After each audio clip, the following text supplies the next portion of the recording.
High, আসসালামু আলাইকুম everyone. আশা করি সবাই ভালো আছেন। আল্লাহর রহমতে আমিও ভালো আছি। আজকে আমি আপনাদের সাথে শেয়ার করব খুবই মজার মজার খাবারের রেসিপি।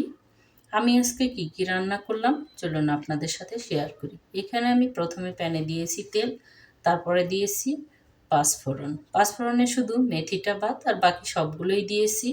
আর দিয়ে দিয়েছি কয়েকটা শুকনো মরিচ ফোড়ন। এবার দিয়ে দিলাম পেঁয়াজ কুচি।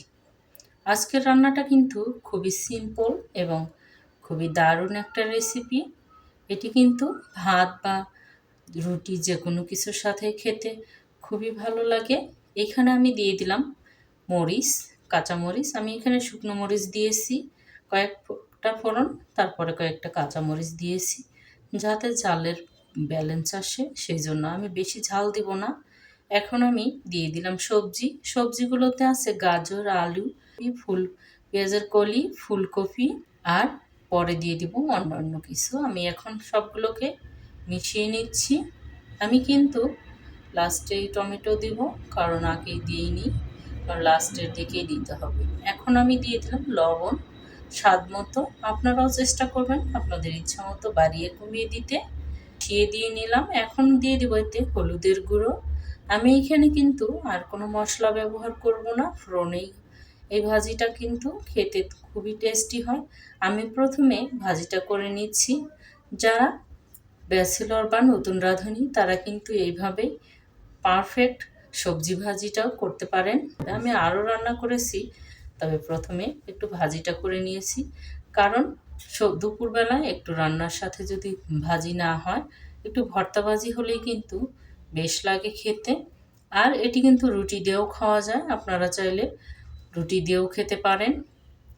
যেহেতু কালকে থেকে রোজা, সেই জন্য আমি ভাবলাম আজকে সিম্পল রান্না করব দুপুরবেলায়, যেহেতু রাতে রোজা আর একটু ভারী খাবার হবে, কারণ সেহরিতে আমার হাজব্যান্ড বলেন হালকা সিম্পল যা রান্না করার তাই করে ফেলো, পরবর্তী রাতে আবার সেহরির জন্য আবার রান্না করব।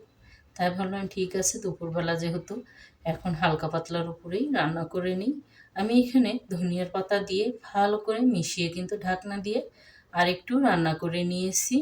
এবার আমি আরেকটু উল্টিয়ে দিচ্ছি, উপর নিচ করে ভালোভাবে যাতে সিদ্ধ হয় একটু নেড়ে দিচ্ছি। এবার দিয়ে দেব অল্প পরিমাণে পানি, যেহেতু আমি একটু ভেজা ভেজা রাখবো, ভাজিটা কিন্তু একদম ঝরঝরা হলে ভালো লাগে না, তাই একটু ভেজা ভেজা রাখার জন্য একটু পানি দিয়ে আমি সিদ্ধ করে নেব। কিছুক্ষণ পরে পানিটা শুকিয়ে গিয়েছে। এবার আমি দিয়ে দিলাম টমেটোটা লাস্টের দিকেই দেওয়ার চেষ্টা করবেন। লাস্টের দিকে কিন্তু টমেটোটা দিলে বেশি ভালো লাগে আর আস্তে আস্তে থাকে। আর প্রথমে যদি দিতাম তাহলে কিন্তু গলে গিয়ে একদম নরম হয়ে মিশে যেত। আর কালারফুলও হয়েছে, আর কিন্তু দেখতেও সুন্দর, খেতেও ভালো লাগবে। আমার কাছে মনে হলো আরেকটু লবণ লাগবে, তাই আমি আরেকটু লবণ দিয়ে ভালো করে মিশিয়ে নিলাম। আমার কিন্তু রান্না অলরেডি হয়ে গিয়েছে প্রায়, আর দারুণ একটা পাঁচফোড়নের সেন্ট বের হয়েছে। আমি এবার আরেকটু ভালো করে মিশিয়ে রান্নাটা করে নিচ্ছি। ঢাকনা দিয়ে ঢেকে আর একটু সিদ্ধ হতে দিব, যাতে টমেটোটা একটু গলে যায়। আপনারা কে কোথা থেকে আমার এই ভিডিওটি দেখছেন অবশ্যই কমেন্ট করে জানাবেন। ভিডিওটি ভালো লাগলে লাইক শেয়ার দিয়ে আমার পাশে থাকবেন। ইউটিউব থেকে দেখলে সাবস্ক্রাইব করবেন এবং পেজ থেকে দেখলে ফলো দিয়ে আমার সাথে থাকবেন, যাতে পরবর্তীতে এমন মজার মজার খাবারের নোটিফিকেশন প্রথমে আপনার মোবাইলে আসে।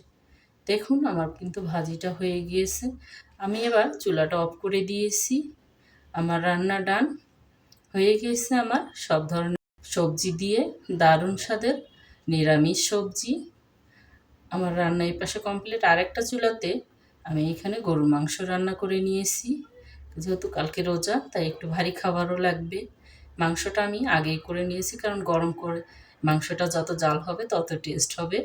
এবার আমি বেরেস্তা মিশিয়ে নিচ্ছি। আমি এখানে কয়েকটা আলু দিয়েছি মাংসের সাথে, আলুটা খেতে কিন্তু ভীষণ ভালো লাগে। তাই আমার হয়ে গেছেও কিন্তু আমার এই গরুর মাংস রান্না। এই যে আরেকটু মিশিয়ে আমার পেঁয়াজের বেরেস্তাটা গলে গিয়েছে, এবার চুলাটা অফ করে দিয়েছি। ধন্যবাদ সবাইকে আমার এই ভিডিওটি দেখার জন্য, আমার সাথে থাকার জন্য। Thanks for watching. আল্লাহ হাফেজ।